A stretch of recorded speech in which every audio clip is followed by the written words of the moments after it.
একজন সাহাবী নবীর কাছে গিয়া বললেন, ইয়া রাসূলুল্লাহ, আমার মনে চায় আমি সারা রাত জায়নামাজে কাটাই, সারা দিন রোজা রাখি। নবী বললেন, সাবধান, লা রুহবানিয়াতা ফিল ইসলাম, ইসলামের মধ্যে কোনো একাকিত্ব নাই, বৈরাগ্যের কোনো স্থান নাই যে সব বাদ দিয়া জঙ্গলে যাওয়া। ইসলাম চায় না, বরং ইসলাম বলে তুমি নামাজ পড়ো, আবার সংসার চালানোর জন্য গাধার মতো দৌড়াও, ব্যবসা করো, কত মানুষের গালি শুনো কষ্ট করিয়া, হালাল কিছু টাকা, ঘামে টাকা তোমার স্ত্রীর পেছনে ব্যয় করো, মা বাবার পেছনে, সন্তানের পেছনে। এই টাকাগুলো দান করলে যা পাবা, সন্তানের পেছনে, মা বাবার পেছনে, স্ত্রীর পেছনে, পরিবারের পেছনে যত পয়সা তুমি ব্যয় করবা, আল্লাহর নবী বলেন, আল্লাহর জাতের কসম, এই প্রত্যেকটা অর্থ জান্নাতে যাওয়ার কারণ হয়ে যাবে। মসজিদে দিলে সওয়াব আছে না নাই? ওয়াজ মাহফিলে দিবেন, মাদ্রাসায় দিবেন, সওয়াব। ঠিক তেমনি ভাবে আপনি স্ত্রীর পেছনে, সন্তানের পেছনে, মা বাবার পেছনে যত টাকা ব্যয় করবেন সবগুলো সওয়াব। এমনকি হাদিসে স্পষ্ট আছে, একজন স্বামী স্ত্রীর মুখে একটা লোকমা, খানার লোকমাও যদি দেয়, এই লোকমাটাও আল্লাহ ফেরেশতা দিয়ে লেখায় রাখে, নেকের পাল্লায় ওজন হবে। সুবহানাল্লাহ। না আতিনা ফি দারে দুনিয়া না হাসান, আতিনা ফি দারে উকবা না হাসান, ইয়া গিয়াসাল মুস্তাগীসিন ইহদিনা লাফতিখারা বিল উলুমি ওয়াল গিনা। ও যুবক বাবা, ও শিক্ষিত মুসলমান, তোমার মতো যুবক ডাক্তার, ইঞ্জিনিয়ার, প্রফেসর, পাঁচ ওয়াক্ত নামাজি, দাড়িওয়ালা আসেনি? সত্য বইল। এবার তোমার ভিডাটা কত ওজন হবে? তোমার মতো যুবক স্কুলে পড়ে, কলেজে পড়ে, ডাক্তারি পড়ে, ইঞ্জিনিয়ারিং পড়ে, 5 বেলার নামাজ পড়ে, দাড়ি রাখে, আছে না নাই? তুমি কেন পারো না রে বাবা? তোমার মতো যুবক মাদক দিয়ে এই ফ্যাক্টরির মধ্যে শ্রমিকের কাজ করে, আজান হলে নামাজে দাঁড়ায় যায়, আসেনি? যদিও সংখ্যায় কম, আছে তো। তাহলে তুমি কেন ভয় পাইতেছো যে হুজুর না হইলে বুঝি জান্নাত পাওয়া যাবে না? আবার তুমি চিন্তা করো, হুজুর হওয়া তো সম্ভব না। তোমারে কে কইছে তুমি হুজুর হও? তোমারে কেউ বলে নাই হুজুর হও, মাওলানা হও। মাওলানা হইলেই যে জান্নাত পাবে গ্যারান্টি আছে? হুজুর হইলেই যে জান্নাত পাবে গ্যারান্টি আছে? মুফতি হইলে, বক্তা হইলে, পীর হইলে জান্নাত পাওয়ার গ্যারান্টি আছে? না। এজন্য হুজুর হওয়া কামিয়াবির লক্ষণ না। বান্দা নবীর আদর্শ মতো ব্যবসা করে, এটাই তোমার সফলতা। নবীর আদর্শ মানিয়া চাকরি করো, সফলতা। নবীর আদর্শ মেনে তুমি লেখাপড়া করো, সফলতা। ওস্তাদের দোয়া নাও, মা বাবার দোয়া নাও, লেখাপড়ার টাইমে লেখাপড়া করো। তোমার ক্লাসে মেয়ে থাকতে পারে, খবরদার একটা অনর্থক কথা বলবা না। যতটুকু পারো নজরটাকে হেফাজত করো, মোবাইলে কোনো কথা বলবা না, জবানকে হেফাজত করো। এক সময় তুমি ডাক্তার হইয়া মানুষের সেবা করবা, আবার আজান হয়ে গেছে, নামাজে দাঁড়ায় যাবা। তোমার এই ডাক্তারির পুরা জিন্দেগির সময়টা জান্নাতে যাওয়ার কারণ হয়ে যাবে। وفضل زمانا على زمان كما فضل مكانا على مكان وإنسانا على إنسان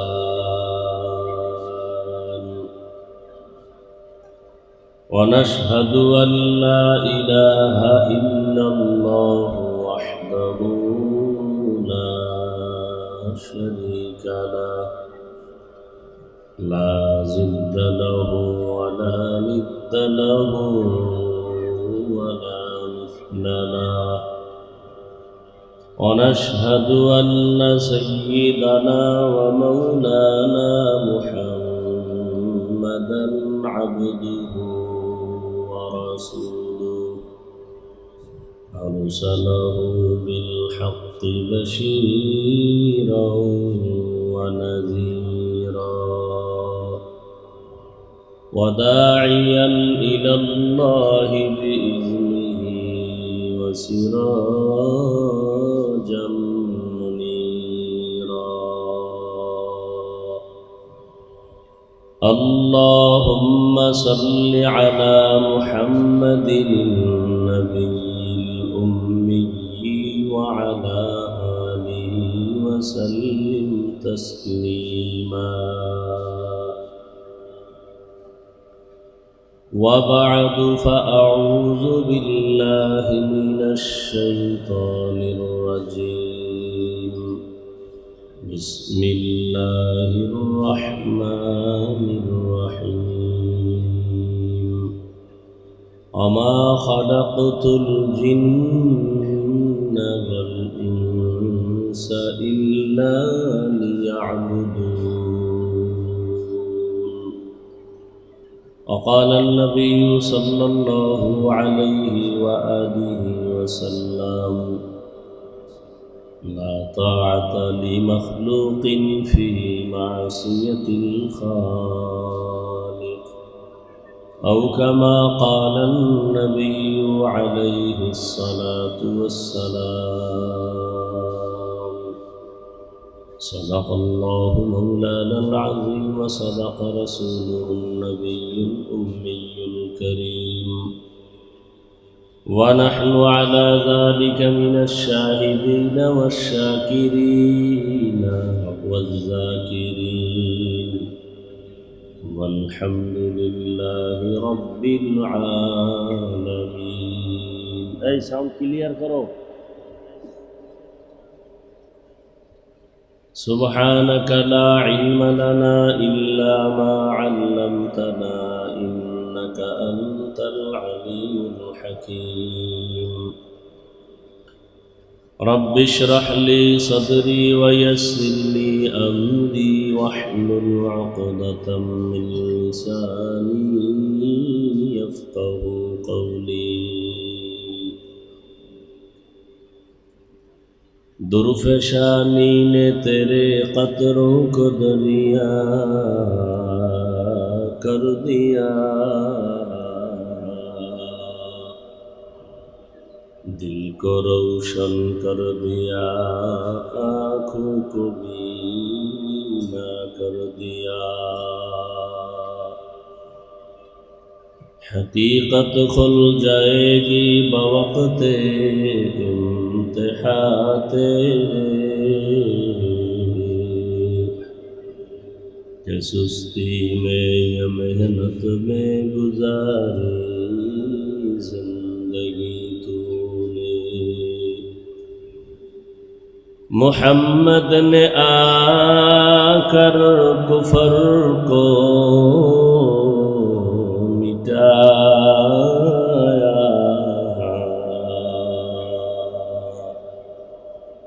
कुफर को मिटा कर सदाकत बताया।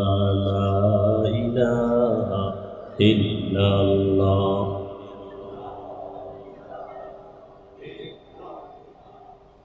ला इलाहा इल्लल्लाह, ला इलाहा इल्लल्लाह, ला इलाहा इल्लल्लाह, ला इलाहा इल्लल्लाह, ला इलाहा इल्लल्लाह, ला इलाहा इल्लल्लाह।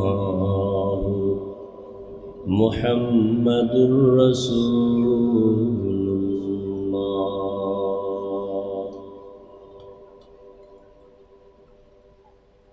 বুলেট মাইক সার্ভিসের উদ্যোগে আয়োজিত আজকের এই ওয়াজ মাহফিল 13 নভেম্বর 2024। মহতি এ মাহফিলে উপস্থিত মোহতারাম সম্মানিত সভাপতি, ভাই সাউন্ডটা ক্লিয়ার করতে পারো না?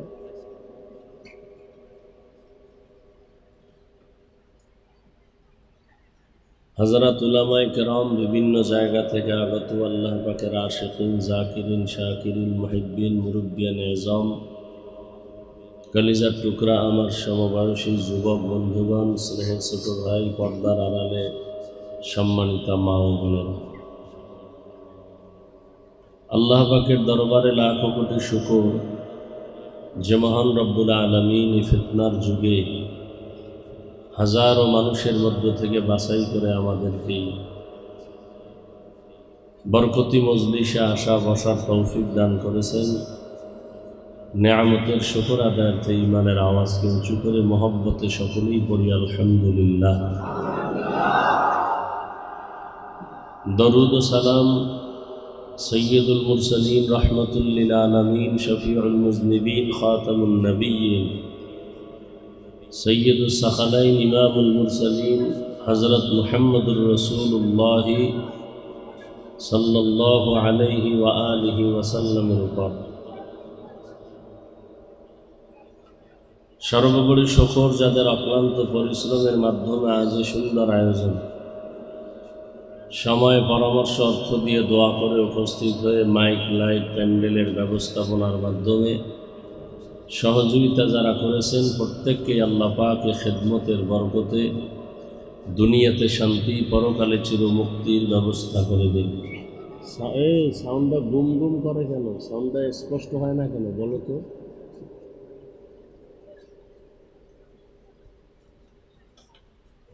এতবার বলতেছি বুঝি না? নাই এন অপারেটর নাই, সাউন্ডটা গুম গুম করে কেন? স্পষ্ট কর।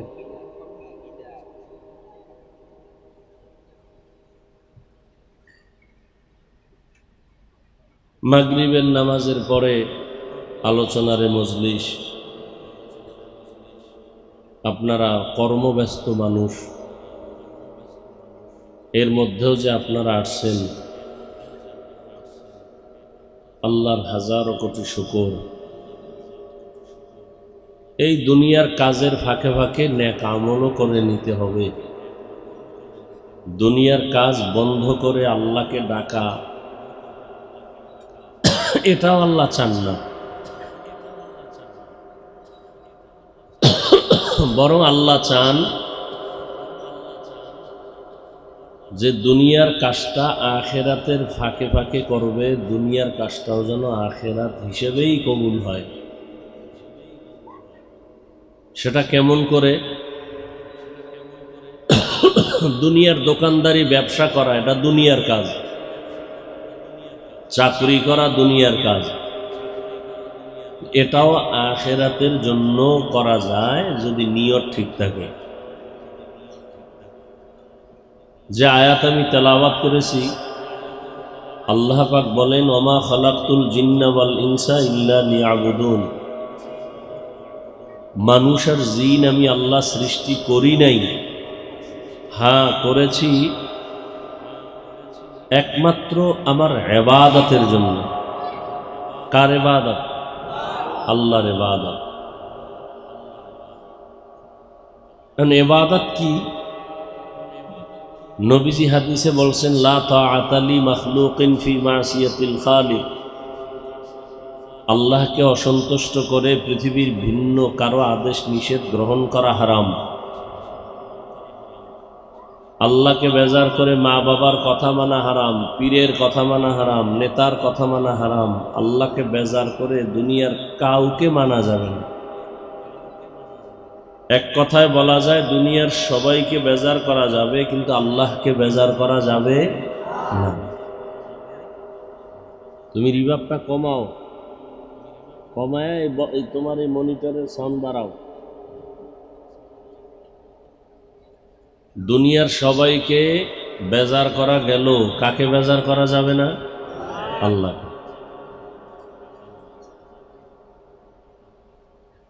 কারণ আমরা যে চলতেছি, নামাজ পড়ি, পর্দা করি, হালাল খাই, মূল টার্গেট আমরা আল্লাহকে খুশি রেখে চলার জন্য চেষ্টা করি এবং নবীর আদর্শ মেনে চলার চেষ্টা করি।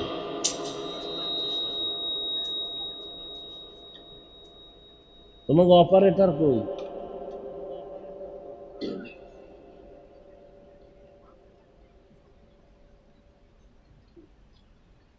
একটু খেয়াল করি ভাই, কথা সংক্ষেপ। বাহিরে মাইক চলেনি, নামাজের টাইমে বাইরের মাইক বন্ধ করে দিস।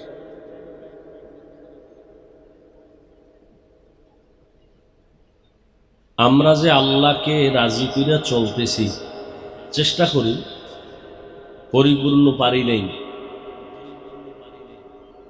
আচ্ছা বলেন তো, আমরা যে আল্লাহ এবং রসুলের মোহব্বত নিয়ে চলতে গিয়া টুপি পরছি, দাড়ি রাখছি, নামাজ পড়ি, হালাল খাই, পর্দা করি, কারো হক নষ্ট করার চেষ্টা করি না, জুলুম করার চেষ্টা করি না।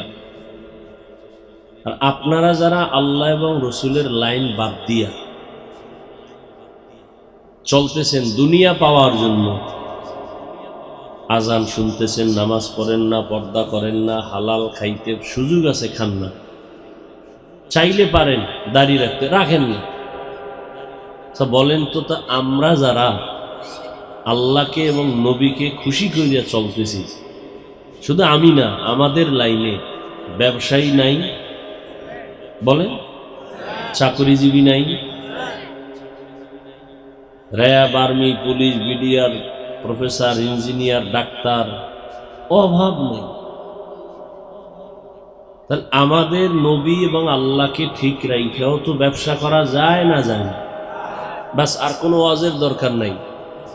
এবার আপনি আসামি আল্লাহর আদালতে, আপনি কেন পারেন না? নবীজির তরিকা ঠিক রাইখা চাকরি করা যায় না, যায় না? তাহলে আপনি আসামি, আপনি কেন পারেন না? এখন আল্লাহকে ঠিক রাইখা নবীর তরিকা মাইনে যদি কেউ ব্যবসা করে, ওই ব্যবসাটাও ইবাদত হয়ে যায়। আল্লাহ এবং নবীকে রাজি করতে গিয়া যদি চাকরি করে, ওই চাকরির সময়টাও নেকের পাল্লায় ওজন করা হবে।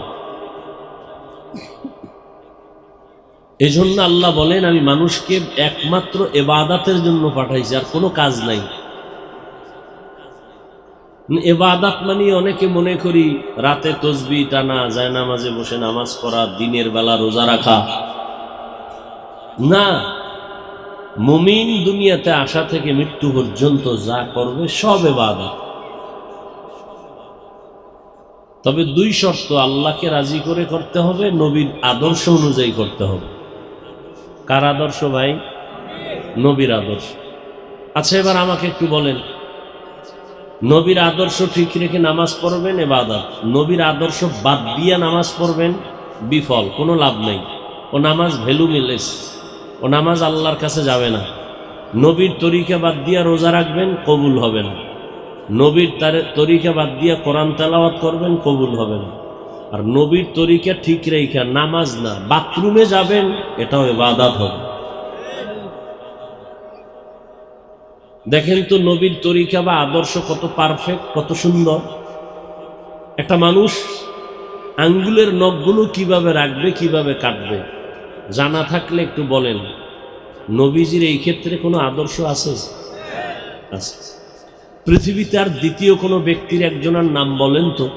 আপনারা তো অনেকের আদর্শ লালন করেন, শেখ মুজিবুর রহমানের আদর্শ, জিয়াউর রহমান সাহেবের আদর্শ, কেউ আবার এরশাদ সাহেবের আদর্শ বাস্তবায়নের ফিকির নিয়ে চলতেছে, আছে না ভাই? কেউ আবার আব্রাহাম লিঙ্কনের গণতন্ত্র নিয়ে মইরা যাইব, এতে জাহান্নামে গেলে যাব। কেউ মাও সেতুনের আদর্শ, কেউ লেনিনের আদর্শ, কেউ কালমার্সের আদর্শ, কেউ সমাজবাদ, কেউ প্রজাতন্ত্র, কেউ রাজতন্ত্র, এক একজনে এক এক আদর্শ নিয়ে চলতেছে। বলেন তো, এই যে এতগুলো নাম বললাম, আরো নাম আপনারা যারা শিক্ষিত মানুষ জানেন, কোন এক ব্যক্তির আদর্শের মধ্যে নখ কাটার নিয়ম আছে কিনা বলেন? নবীর আদর্শ এত পারফেক্ট যে আপনি জুতা দুইটা পায়ে ঢুকাবেন কিভাবে, নবী তাও শিখায় গেছেন। এক বোতল পানি, পিপাসা আছে আপনারও আমারও, পানিটা এখন পান করব। নবীর তরিকা আপনি পান করবেন কেমনে? আপনার বাম হাত দৌড় দিছে, দৌড়ায় বাম হাতটা ধরলেন, ধইরা ডান হাতে বোতল ধরে মুখ খুললেন বাম হাত দিয়া, আস্তে বাম হাতে ধইরা পানিটা এক টানে শেষ। এই পানিটা আমিও পান করব, কিন্তু বলেও বাম হাত এই বোতলে যাবে না, আমার যাবে ডান হাত। মুখাটা খুইলা পুরা পানিটা আমিও পান করব, কিন্তু 3টা ধাক্কা দেব, 3টা স্টেশন, এই পানিটা পুরাই আমি পান করব 3 বারে। তাহলে আমারও পিপাসা নিবারণ হইল, আপনারও নিবারণ হইল, কিন্তু আপনারটা ইবাদত হয় না, আমারটা ইবাদত হবে কেন? রসুলের আদর্শের কারণে। পৃথিবীতে আপনারা অনেক ভালো মানুষ, বুঝের মানুষ, খেয়াল করেন, বর্তমান দুনিয়াতে যারা বিজ্ঞান আবিষ্কার করেছে, বৈজ্ঞানিক গবেষক, এরা কিন্তু মোহাম্মদের এই লোকটা কে, কি গবেষণা করেছে এগুলো নিয়ে রিসার্চ করে। উনি 3 শ্বাসে পানি পান করতে বললেন কেন? পানিতে একটা টান মারলেই হয়ে যায়, এটি নিয়ে গবেষণা করছে।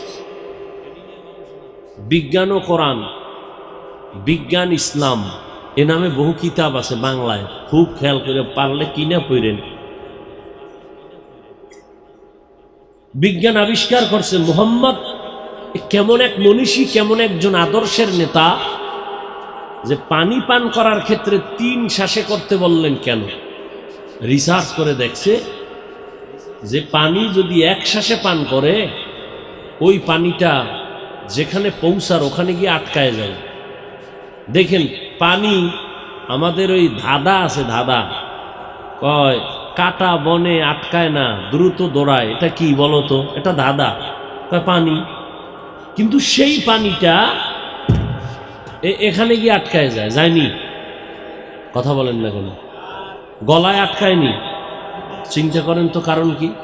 যেই পানি কোথাও আটকায় না, সেটা গলায় গিয়ে আটকায় কেন? একটু চিন্তা করেন। আল্লাহ কুত্তা শুয়ারকে চিন্তা করার মেধা দেন নাই, মানুষকে দিচ্ছেন, একটু চিন্তা করেন তো।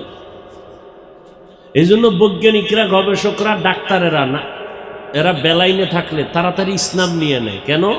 ওরা মানুষ নিয়ে রিসার্চ করে, করতে করতে করতে করতে এক সময় আল্লাহর পরিচয় পেয়ে যায়।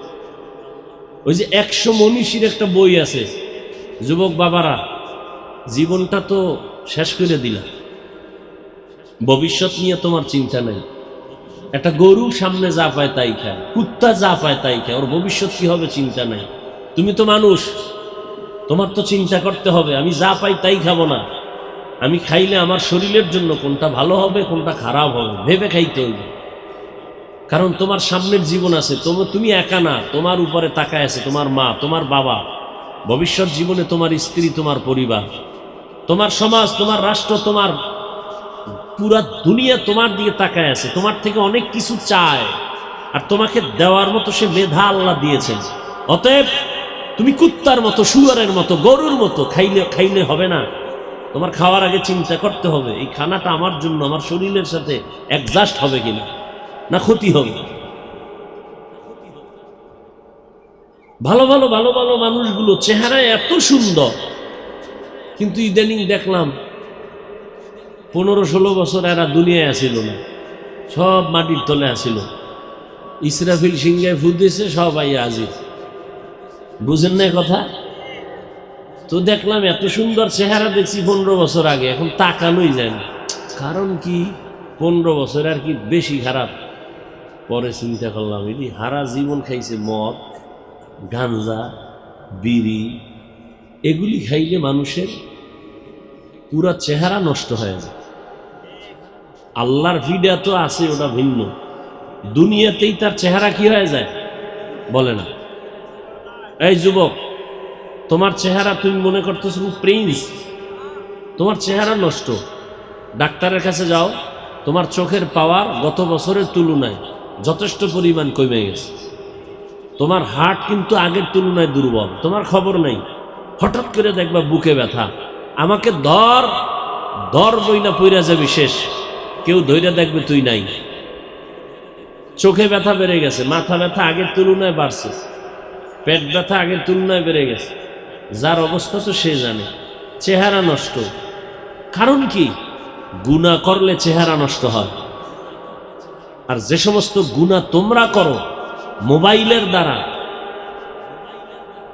আল্লাহ প্রত্যেকটা মোবাইলওয়ালাকে গুনাহের থেকে হেফাজত করে। বহু বাচ্চা মোবাইল চালাইতে চালাইতে চালাইতে এখন আব্বাও হয় না, আম্মু বলেন। এটা আমি বানায় বলতেছি না, এরকম বহু প্রমাণ আমার কাছে আসছে। হুজুর একটু তদবির দেন, বাচ্চা কথা বলতে পারে না কেন? জন্মগত বোবা? কয় না, মোবাইল দিয়েছেন, খাওয়া মোবাইল দিছে। মোবাইল দেখতে দেখতে দেখতে দেখতে আব্বু আম্মু জীবনে শিখে নেই, বোবার মতোই থাকে, কথাও বলতে পারে না। তো দেখেন,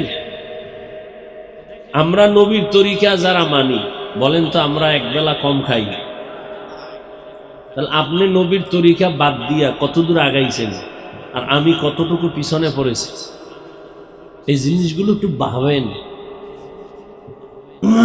আপনি বাসায় যাবেন, ফ্রেশ হবেন বাসায় গিয়ে, যারা একটু মানের মানুষ, আর যেটি আনকোয়ালিটি এটি যেহেনে রাই থেহেনে খাই, জুতা সহ ঘুমাই যাই, জুতা খোলার সময় নেই, ঘুমে টান মারছে, শুয়ে বসছে। আর যারা কোয়ালিটির মানুষ বাসায় গিয়ে ফ্রেশ হবে, ফ্রেশ মানে হাত ধুইব, চেহারা ধুইব, পা ধুইব। ঠিক আমিও আজকে বয়ান শেষ করে বাসায় যাই আমিও ফ্রেশ হব, আমিও হাত ধুবো, চেহারা ধুবো, পাও ধুবো। আমারটা এবাদাত হবে, তোমারটা এবাদাত হবে না। কেন? আমি হাত পা চেহারা ধুইতে গিয়ে উজু করে ফেলব। দেখো একই কাজ, তোমারটা উজু হয় না, আমারটা উজু হয়ে গেছে, একই কাজ। রাস্তায় তুমিও হাঁটো, আমিও হাঁটি, আমারটা এবাদাত, তোমারটা এবাদাত না। কেন? আমি হাঁটতে গিয়ে চেষ্টা করি, রসুলের আইন আছে, ডাইনে হাঁটো, নজর নিচে রাখো। তোমার তো ডান বাম নাই, গরু যেমন হাঁটে আর চাটে, তুমিও হাঁটো আর চাটো। ডান হাতে বিড়ি, বাম হাতে চা, হাঁটে আর চাটে। তোমারটা ইবাদত না। জুতা তুমিও পরবা, আমিও পরবো, কিন্তু আলহামদুলিল্লাহ আমি বুঝাবার জন্য বলি, অহংকার না। আমি জুতা পরতে গিয়া রসুলের আদর্শ হলো ডান পাও, ডান জুতা আগে ঢুকবে সুন্নত, পরে বাম জুতায় বাম পা ঢুকবে। এবার দোনো পায়ে দুই জুতা ঢুকলো নি, কথা বলেন না কেন? কোন পা আগে ঢুকছে? তারপরে এবার দোনো পা লেভেল পজিশনে রাইখা এবার আমি কদম দিব, রসুলের সুন্নত, ডান পা দিয়া কদম দাও, সুন্নত। জুতা তো আপনিও পড়ছেন, আমিও পড়ছি, কিন্তু আমারটা ইবাদত, আপনারটা ইবাদত হবে না, কারণ রসুলের আদর্শ নাই। এখন আমার কথা, শিক্ষিত মানুষ একজন দাঁড়ায় যদি বলতে পারো মদিনার নবীর আদর্শ থেকে আরো সুন্দর আদর্শ আছে আর একজনের কাছে, আল্লাহর জাত ও সিফাতের কসম, আমি নবীরটা বাদ দিয়ে আমি তারটা নিব। যুবক, আছে তোমার মতো এরকম কেউ যে নবীর থেকেও আরো সুন্দর আদর্শ আছে শেখ মুজিবুর রহমান সাহেবের ভেতরে, নবীর থেকে সুন্দর আদর্শ জিয়াউর রহমানের ভেতরে? যদি বলতে পারো, দেখাইতে পারো নবীরটা বাদ, আমি জিয়া সাহেবেরটা নিব, শেখ মুজিবেরটা নিব, পারবা? বরং আমি এক কথায় জবাব দেই, সারা বাংলাদেশে দুনিয়ার সব আদর্শ না পাক, একমাত্র মদিনার আদর্শই হলো পাক। তা তুমি গ্রহণ করো না কেন? এ দাড়ি কাটলে কোনো লাভ আছে যদি বলতে পারো? একটা লোক দাঁড়ায় বলছে, হাফিজ ভাই দাড়ি কাটলে যৌবন বাড়ে, চেহারা সুন্দর হয়। খোদার কসম, আখেরাতের হিসাব তো আছে আলাদা। শুধু দুনিয়ার লাইনে কি লাভ বলো? চেহারা ভালো হবে, স্বাস্থ্য ভালো হবে, যৌবন বাড়বে, হায়াত বাড়বে। একটা কও আমি দাড়ি কেটে ফেলবো, যাও তোমার সাথে আমি এক হয়ে যাই, গেলাম। পারবা? যুবকেরা বলো। বরং তুমি লিখে রাখো, ওই যুবক লিখে রাখ, দাড়ি কাটলে পরকালের বিচার যা আছে ওটা আজকে বলবো না, শুধু এতটুকু বলবো, দাড়ি কাটলে আর ছাড়লে দোনো দলের গুনাহ সমান। তোর জীবনে কিছু থাক না থাক, যৌবন থাকবে না, আল্লাহর কসম।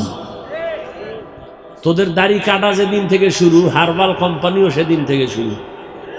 ওরা জানে এই দাড়ি কাটুন্যার গোষ্ঠী হারবাল ছাড়া বেঁচে থাকতে পারবে না। আমি যা বলি একটু মাইন্ডে লাগতে পারে, কিন্তু আমি সত্য কথাটা বলছি। আর আমার তোমার সাথে কোনো দুশ্মনী নাই যে তোমারে কতদূর ধাক্কা দিয়ে আমি খুব উপরে উঠে যাব, না। বলতেছি খুব কঠিন। ডাক্তার টিউমারের রোগীর টিউমার কাটতেছে ছুরি দিয়া, রক্ত বের হয় না, হয় না? শরীর থেকে রক্ত যাওয়া এটা ক্ষতি না? ক্ষতি।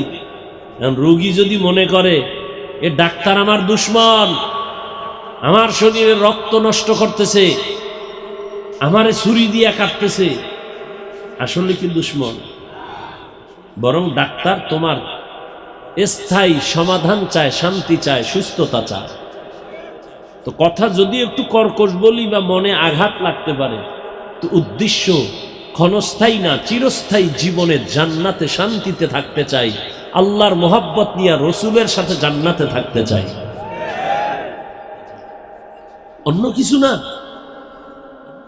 আমি এখানে এতক্ষণ যা বলতেছি একবারও কিন্তু বলি না এই স্কুলে যারা পড়ো হারাম, বলছি কলেজে যারা পড়ো তোরা জাহান্নামী, বলছি সবাই স্কুল কলেজে তালা লাগায় হুজুরায় যা তসবিল ফাগিরি লাগা, বলছি?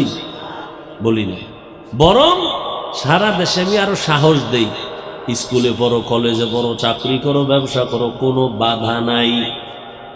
আমি কিন্তু শুরুতেই বলছিলাম দুনিয়া বাদ দিয়া শুধু আখেরাত আখেরাত বললে এটা আল্লাহ চান না, বরং আল্লাহ চান তুই বিয়া করবি, সন্তান নিবি, ব্যবসার প্রয়োজনে ব্যবসা করবি, প্রয়োজনে চাকরি করবি। বান্দা তুমি প্রয়োজনে লেখাপড়া করে ডাক্তারি পড়বা, বাধা নাই। প্রয়োজনে ইঞ্জিনিয়ারিং পড়ো, বাধা নাই। প্রয়োজনে তুমি একজন প্রফেসর হও, বাধা নাই। তোমার দুনিয়ার সব ঠিক রেখা সন্তানের খানা দাও, স্ত্রীর খানা দাও, মা বাবার জন্য চাকরি করে খানা দাও, নামাজের সময় নামাজ পড়ো, জবানকে হেফাজত করো, নজরকে হেফাজত করো। তোমার ব্যবসাও চলবে, নামাজও চলবে, চাকরিও চলবে, নামাজও চলবে, লেখাপড়াও চলবে, নামাজও চলবে। তোমার ওই লেখাপড়া নামাজ, নামাজ আর লেখাপড়া, নামাজ ব্যবসা, নামাজ চাকরি সব আল্লাহ তাআলা ইবাদত হিসাবে জান্নাতের পুঁজি বানায় দিবে। আল্লাহ কয় না ব্যবসা চাইরা খালি সেজদা কর, এটা আল্লাহ কন নাই। বরং একজন সাহাবী নবীর কাছে গিয়া বললেন, ইয়া রাসূলুল্লাহ, আমার মনে চায় আমি সারা রাত জায়নামাজে কাটাই, সারা দিন রোজা রাখি। নবী বললেন, সাবধান, লা রুহবানিয়াতা ফিল ইসলাম, ইসলামের মধ্যে কোনো একাকিত্ব নাই, বৈরাগ্যের কোনো স্থান নাই যে সব বাদ দিয়া জঙ্গলে যাওয়া, ইসলাম চায় না।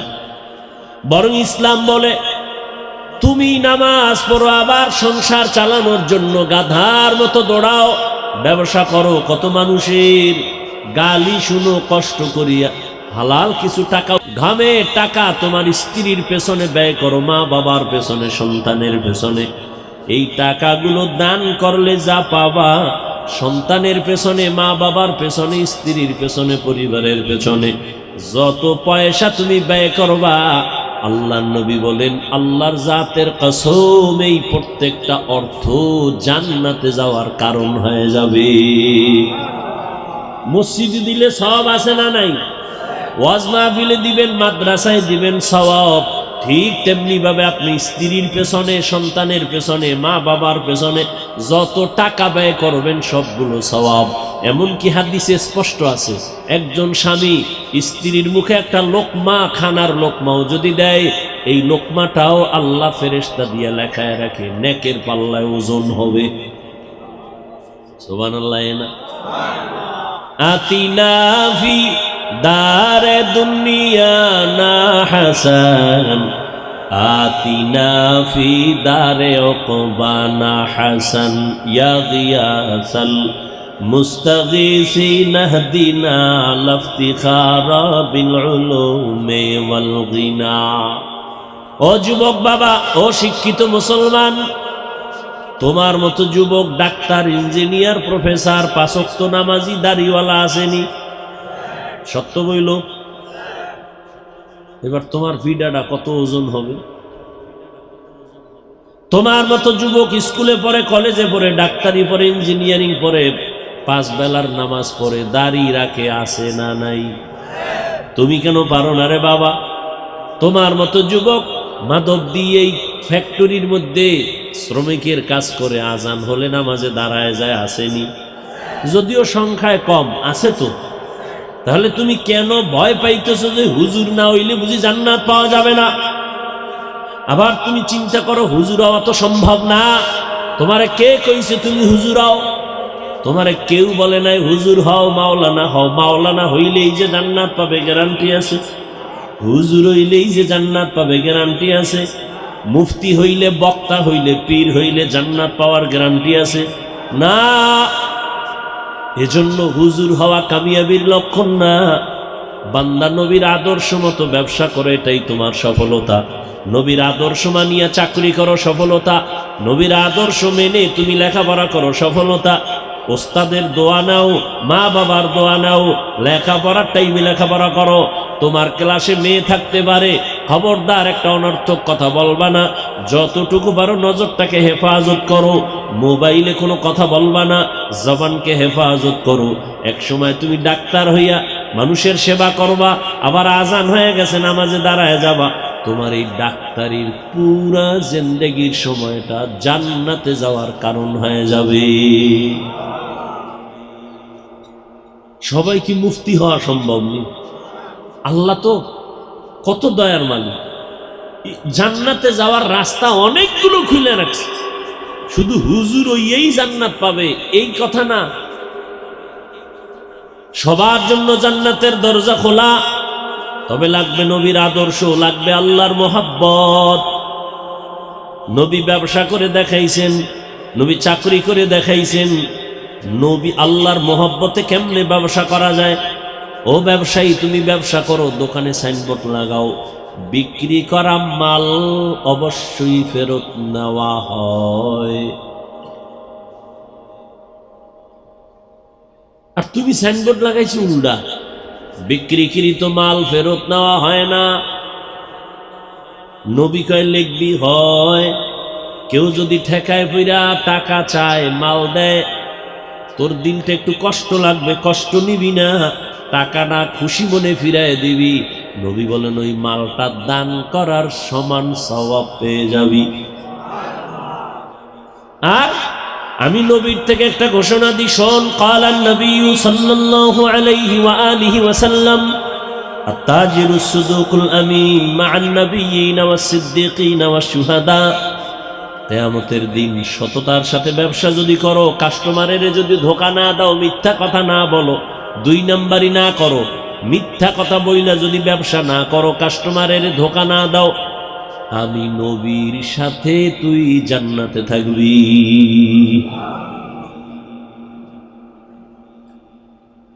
তাহলে বিক্রি করা মাল ফেরত নেওয়া হয়, এইরকম লেখা সাইনবোর্ডওয়ালা ব্যবসায়ী নাই আমার জানা মতে আছে। তাহলে ব্যবসা কইরাও জান্নাতে যাওয়ার রাস্তা আছে না নাই? চাকরি কইরাও জান্নাতে যাওয়ার সুযোগ আছে না নাই? কিন্তু কপাল খারাপ, তুমি গ্রহণ করলা না। চাইলেই তুমি তো পারতা। আমার ফ্যাক্টরির মধ্যে মেশিন চালু হয়ে গেছে, আজান হয়ে গেছে, এখন নামাজের বিরতি। যদি এমন হয় যে মেশিন এখন বন্ধ করলে আমার ফ্যাক্টরির ক্ষতি হতে পারে, তাহলে তুমি শিফট ভাগ করে দাও। নামাজের সময় একদল কাজ করবে, আর একদল নামাজে যাবে। ওরা আইসা আবার কাজ করবে, বাকি আর একদল নামাজ পড়বে। তাহলে এই পুরা ব্যবসাটা তোমার হালাল। এই ব্যবসায়ী তোমাকে জান্নাতের পথে নিয়ে যাবে। কিন্তু কপাল পরা সুযোগ আছে নামাজের, কিন্তু বলে না খবরদার কিসের নামাজ, আমার মেশিন বন্ধ করা যাবে না, তোর নামাজ তুই পরে পড়। আছে না নেই? এইরকম ফ্যাক্টরিওয়ালারা টাকা টাকা টাকা, চারদিকে টাকা, 2 হাতে টাকা টাকা টাকা, হঠাৎ করে দেখে পুরা ফ্যাক্টরিতে আগুন। জীবনে যা কামাইছে 1 সেকেন্ডে শেষ। কি আল্লাহ পারে না? আল্লাহর ভয় নাই, মরার চিন্তা নাই। কি বুঝলেন? আমি এতক্ষণ যে আপনাদের বুঝাইলাম, কি জান্নাতে যাওয়া কঠিন না সহজ? খুবই সহজ। আপনি কিছু পান করবেন, খাবেন, ডান হাতে খাইয়েন। আপনি যদি সুযোগ থাকে বইসা খাবেন, দাঁড়ায় না। বাম হাতে খাওয়ার প্রয়োজন নাই। আপনার প্রস্রাব পায়খানার প্রয়োজন নির্দিষ্ট জায়গায় করেন, বসে করেন। বৈজ্ঞানিকরা কিন্তু রিসার্চ করে বের করছে, দাঁড়াইয়া প্রস্রাব যারা করে তাদের কিডনি ড্যামেজ হয়ে যায়। নবী যে কইছে এটা মানবে না, বৈজ্ঞানিকরা কইছে, এখন ভয় পাইতেছে কিডনি শেষ হয়ে যাব। ব ব ব আর আমরা যে আলেম ওলামারা পাও দূরে বুঝাইছি, ঢুকে না কানে।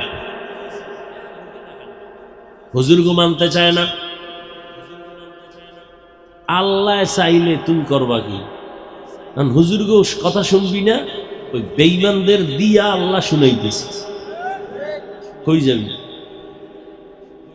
দাঁড়ায় প্রস্রাব করলে প্রস্রাব ক্লিয়ার হয় না, কিডনির উপরে আঘাত।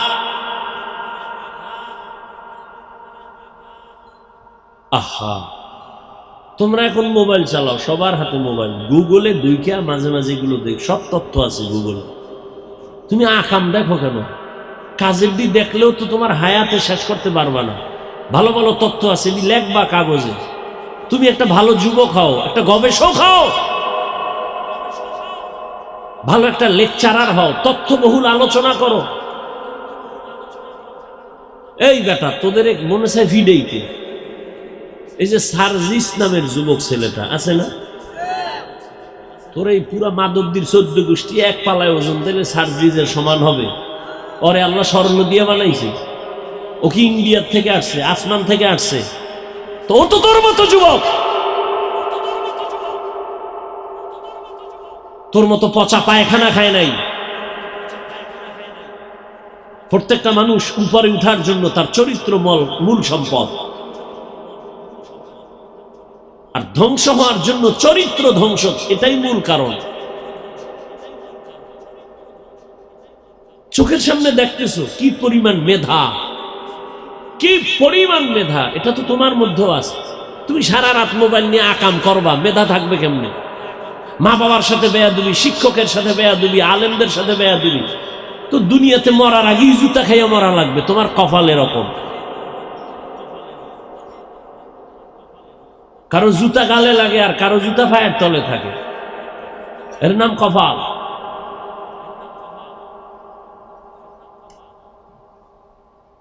তোমার ভেতর সে মেডিসিন আছে, তুমি নষ্ট করো কেন? একটা যুবকের এই পরিমাণ মেধা শুধু বাংলাদেশ না, পুরা দুনিয়াটাকে কন্ট্রোল করতে পারে এক যুবক, এক মেধা দিয়ে। সে মেধা আল্লাহ দিয়েছেন, কিন্তু বেঈমানের গোষ্ঠীও চিন্তা করছে মেধা নষ্ট কেমনে করি। বহু গবেষণা কইরা এই মোবাইল আবিষ্কার করছে। এটা ঢুকাই দে। হুজুরের মেধাও শেষ, আলেমেরটাও শেষ, পিসাবেরটা শেষ, মুরিদেরটা শেষ, মা বাবারটাও শেষ, সন্তানেরটা শেষ, শিক্ষকেরটা শেষ, ছাত্র ছাত্রীরটাও শেষ। সবটি মোবাইল, সারা রাত মোবাইল নিয়ে কবিরা গুনা। এই বেটা, অ্যান্ড্রয়েড টাচ মোবাইল যদি কেউ চালায় বা দেখে, এটা হুজুরের কথা না, হাদিসের কথা না।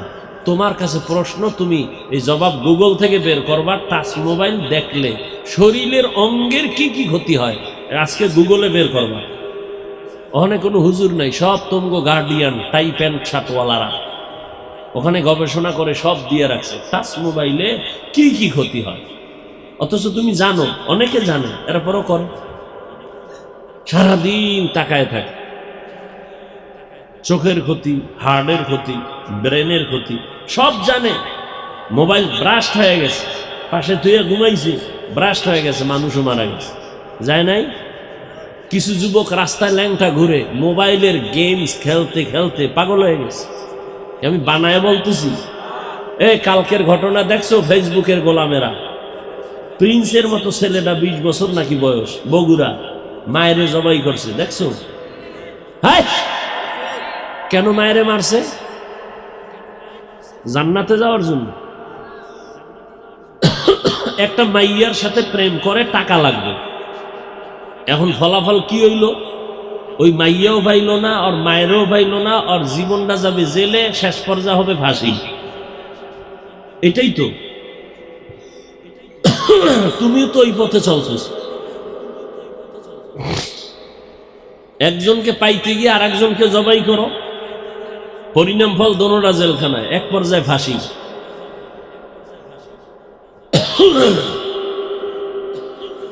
কি হইল? এই মোবাইল তোমার জীবন নিয়ে গেল। যৌবন নিয়ে গেল, লেখাপড়া নিয়ে গেল, চরিত্র নিয়ে গেল, শরীরটাকে ধ্বংস করে দিল মোবাইল। এরপর কি মোবাইল চালানো মাদক দিয়ে বন্ধ হয়ে যাবে?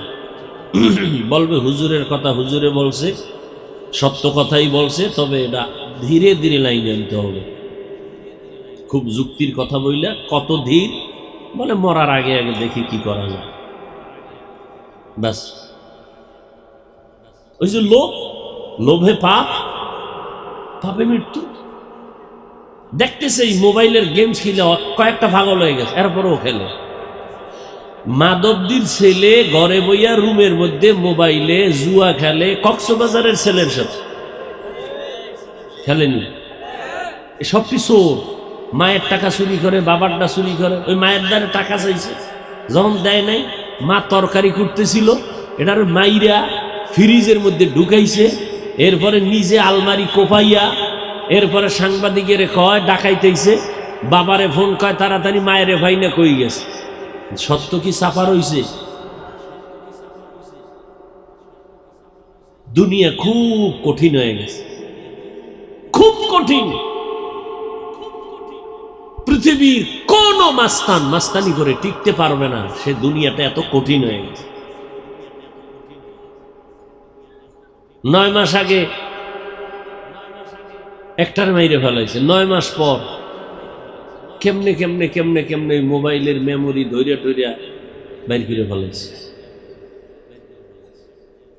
চেহারায় কালো কাপড় বাইন্দা হুন্ডায় উঠা টার্গেট করে একটারে গেছে মারতে যাইয়া, হ্যাঁ ঘাম ছুটছে না, টিস্যু দিয়ে মুছছে, টিস্যু ফালাই ধুইছে, গোয়েন্দা বাহিনীর টিস্যু লইয়া বাইর করে ফেলাইছে, যে ঘাম কার। ব্যাস। আর আল্লাহরও তো একটা ইশারা আছে, জুলুমের বিচার মরার আগে হয়। এটা লেখা রেখে রসুলের হাদিস, জুলুমের বিচার মরার আগে হয়, মরার পরে না। জুলুম করলে বিচার হবে মরার আগে। ভাইয়ের সাথে জুলুম করছো, বিচার মরার আগে। মা বাবার সাথে জুলুম করেছো, বিচার মরার আগে। শিক্ষকের সাথে জুলুম করবি, বিচার মরার আগে। যে যে লাইনে জুলুম করবে, বিচার মরার আগে। শিশু বাচ্চা আছে তোমার, হয়তো সন্তান না হয় ভাই বোন নাই বাসায়, ওর কোনো গুনাহ আছে? ওই বাচ্চা পইরা গিয়া পাও ভাঙছে কেন? ওই বাচ্চা জ্বরে কাঁপে কেন? আর ডেঙ্গু কেন? আকাম করে মা বাবা, বকতেছে সন্তান, সন্তানের তো কোনো গুনাহ নাই। আল্লাহ হেদায়াত দান করুন। এত কিছু বুঝাইতে চাই বাবা, যে লাইনে থাকো জান্নাতে যাওয়া খুবই সহজ। তোমার লাইন থেকে জান্নাতের পথ খুঁজো। কেমনে? যে রসুলের আদর্শ মাইনে চলবে, ব্যাস, আর কিছু না। রসুলের আদর্শ মানতে গেলে যে ব্যবসা করা যাবে না, চাকরি করা যাবে না, লেখাপড়া করা যাবে না, না, এটা মিথ্যা কথা। সব কিছুই সম্ভব রসুলের আদর্শের মাধ্যমে। আল্লাহ সবাইকে কবুল করেন। 5 ওয়াক্ত নামাজ লাগেনি? যে ব্যক্তি ঠিক মতো 5 বেলার নামাজ পড়বে অজু বানায়, ওর ওই জিম না কি কয়, ব্যায়াম করে, ও জিমে যাওয়া লাগবে না, জীবনেও যাওয়া লাগবে না। ঠিক মতো 5 বেলার নামাজ পড়বে, ওর শরীর তাজা হয়ে যাবে। অজু বানায় সবসময় অজুর সাথে থাকবে। সব সময় যদি অজুর সাথে থাকে, কোনো জিমের যাওয়ার দরকার নাই, শরীর সতেজ থাকবে। সবসময় অজুর সাথে থাকা, ঠিক মতো অজুর সাথে যদি সবসময় কেউ চলে, পৃথিবীর কোনো শত্রু কোনো তাবিজ দিয়া, কুফুরি দিয়া ওর ক্ষতি করতে পারবে না। তুমি তো নামাজও পড়ো মাঝে মাঝে বিনা অজুতে, তুমি অজুর সাথে থাকবা কখন? হুজুর এটা কি কইলেন? বিনা অজুতে কেউ নামাজ পড়েনি। আরে তুমি যে অজু করো, অজুই তো হয় না। তোমার এই পুরা চেহারা ধুইতে গিয়া যদি এক চুল শুকনা থাকে, অজু হবে না। হাত ধুইতে গিয়ে এই কানি পর্যন্ত, এর উপরের এক অংশই, ভিতরের একটা, এই যে আংটি হাতে দিছি, অজু করার সময় যদি আংটি টাইট হয়, এর ভেতরে পানি না পৌঁছাই অজু হবে না, অজু না হলে নামাজ হবে না। আংটি খুইলা নাড়ায়া ভেতরে পানি ঢুকাইতে হবে, না হয় অজু হবে না। যার অজু হবে না তার নামাজ হবে না। এত সোজা, জান্নাতে যাওয়া খুবই সহজ, খুবই কঠিন। এই জন্য আলেম ওলামাদের সোহবত ছাড়া পথ নাই। যেটি আলেম ওলামা দেখতে পারে না, এটি মা বাবার অভিশপ্ত সন্তান। যারা আলেমের বিরুদ্ধে লেখে ফেসবুকে আর বলে, মা বাবার অভিশপ্ত সন্তান, একটাও মা বাবার আদরের সন্তান না। এদের উপর আল্লাহর লানত। আল্লাহ হেদায়েত দান করুন। এই বাংলাদেশে যত দেখতেছে ঝামেলা, শুধু আলেমদের সাথে বেয়াদবির কারণে, শুধু আলেমদের সাথে, ইমামের সাথে বেয়াদবি হয় না, হয় না। আউযুবিল্লাহ পারে না, হে ইমামের বয়ান শিখায়, এমনি এমনি ওয়াজ কইলেন। আর এই দোষ কি আমার? এই দোষটা আপনার। শিয়ালের হাতে মুরগি দিছেন আমানত 3 দিন পর্যন্ত। শিয়াল পণ্ডিত মাপ চায়, দোয়াও চায়, ভাই জিন দেখানো মরাও ভাবা না, 3 দিন কেন, 1 ঘন্টার পরে দেখবা নাই।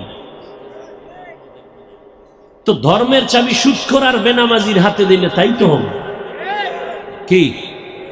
কোরআনের মাহফিলের সভাপতি বেনামাজি, সুদখোর। হুজুরে ওয়াজ করলে তো বেনামাজি বাধা দিবেই কি? কারণ হের পাওয়ার, হে চিন্তা করেন আমি প্রধান অতিথি, আমি সভাপতি, আমার পাওয়ার কত। হে হুজুর ওয়াজটা একটু লাইন মতো করেন। লাইন কি কয় আপনারাই বুঝেন। এরকম বেয়াদবি হয় না, হয় না? তো কোরআনের মাহফিলের একজন মেহমান দাওয়াত দেন, মাহফিলের সম্মানিত ব্যক্তি আসবে, চেয়ারম্যান আসতে পারে, এমপি আসতে পারে, প্রশাসনের কেউ আসতে পারে। তার মানে এই না তারে পোস্টারে সবার উপরে দিয়ে দিবেন, যেন সবাই বুঝে ওই বড় সুদখোরের নাম। এটা তো আদব না, এটা তো মানবতা না, এটা তো রসুলের আদর্শ না। ওলামায়ে কেরামের সম্মান যেখানে রাখা দরকার সেখানে রাখবেন। আল্লাহ হেদায়েত দান করুন। আমার পরে কি ওয়াজ করবে? কেউ করবে না। আচ্ছা, তো অনেক কথা বললাম, আপনারা কষ্ট করে বসছেন শীতের মধ্যে, আমি আবার অনেক দূরে যাব, প্রোগ্রাম আছে। আপনাদের তো একটু, আমার তো সারা জিন্দেগি। তারপরও মোহব্বত করে বলি, একটা লোক যদি দিনের লাইনে আসে, এটাই আমার জীবনের সফলতা। কত যুবক 5 ওয়াক্ত নামাজ পড়ে, দাড়ি রাখে, ঢাকা বিশ্ববিদ্যালয়ে পড়ে, জাহাঙ্গীরনগরে পড়ে, 5 ওয়াক্ত নামাজ পড়ে, পাগড়িও লাগায়, দাড়ি এই লম্বা, পেছন দিক থেকে তাকাইলে মনে হয় মসজিদের কোনো খতিব, অথচ জীবনেও মাদ্রাসায় পড়ে না। এই হইল কেমনে? কয় আলেমের সাথে মহব্বত আছে, এই জন্য ওই রং তার মধ্যে লাগছে। মুসা নবী ফেরাউনের যখন জাদুকরটা, এই ঘটনা তো আপনারা জানেন, সেখানে যুদ্ধ চলতেছিল, জাদুকর আসছে মুসার সাথে বুঝার জন্য। শেষ পর্যন্ত তো ফেরাউন তারা দিছে, মুসা নবী দলবল সহ দৌড়, ফেরাউনও পেছনে দৌড়ায়। লোহিত সাগরে মুসা নবীর লাঠি দিয়ে বাড়ি দিলেন, 12টা রাস্তা হয়ে গেছে, সব পার হয়ে গেল। ফেরাউন রাস্তা দিয়ে দৌড় দিয়ে মাঝখানে যায় পানির মধ্যে, নাই একটা লোক মরে নাই। মুসা নবী দেহে কোনটা মরে নাই, যেটা জাদুকরের পাশে খালি ঘুরতো আর আমারে খালি হিংস দিত দূরের থেকে, কষ্ট পাইছি। মুসা কয়, ও আল্লাহ, কল্লা কি? ফেরাউনের চেয়েও তো এটা খারাপ, এটা আমার যেই কষ্ট দিছে তুমি এটারে বাঁচায় রাখলা। আল্লাহ কয়, ও মুসা, কেমনে মারি? ওর দিকে তাকাইছ নি? ওর মাথার মধ্যে যেই নিদর্শন, তোমার মাথার নিদর্শন লাগানো, ওর পোশাকটা তোমার পোশাকের মতো, ওর চলাফেরাটা তোমার মতো, তোমার রং যার গায়ে আছে তারে আমি মারি কেমনে? তোমার রং যে তোমার যার গায়ে লাগাইছে তাকে আমি কেমনে মারি? এজন্য আলেমকে আল্লাহ পাক যেই সম্মান দিবেন, আলেমের রঙে যারা রঙিন হবে আল্লাহ তাকে সেই সম্পূর্ণ সম্মান দিবেন। আপনি আলেম হন নাই, ভয়ের কিছু নাই। সবাই আলেম হবে না, সবাই ইমামতি করতে পারবে না, সবাই ওয়াজ করতে পারবে না। আল্লাহ এক একজনকে দিয়ে এক এক কাজ দিবেন। আমি ওয়াজ করব, আজান হইছে একজনে নামাজ পড়াবে, আর আমনেগো কাম কি? আপনারা ব্যবসা করেন, ওয়াজে অনেক খরচ, এই খরচ আপনারা দিবেন। তাহলে আমি বয়ান কইরা দিনের সহযোগিতা করলাম, আপনি কোরআনের মাহফিলে টাকা দিয়া সহযোগিতা করলেন, আমি যেই পুরস্কার পাবো আপনিও সে পুরস্কার পাবেন। আল্লাহ কত দয়া করছেন। আল্লাহ সবাইকে কবুল করুন। সুবহানাল্লাহি ওয়া বিহামদিহি সুবহানাকাল্লাহুম্মা ওয়া বিহামদিকা আশহাদু আল্লা ইলাহা ইল্লা আনতা আস্তাগফিরুকা ওয়া আতুবু ইলাইক। নামাজটা পড়া যায় নেশা, হ্যাঁ কি লাগবে? নামাজ লাগবে না? আহা, মাঝে মাঝে ছেড়ে দেওয়ার তো অনুমতি আছে, আছে নাই? বলার পরে যদি নামাজটা না পড়েন কত শাস্তি হবে আপনার কঠিন।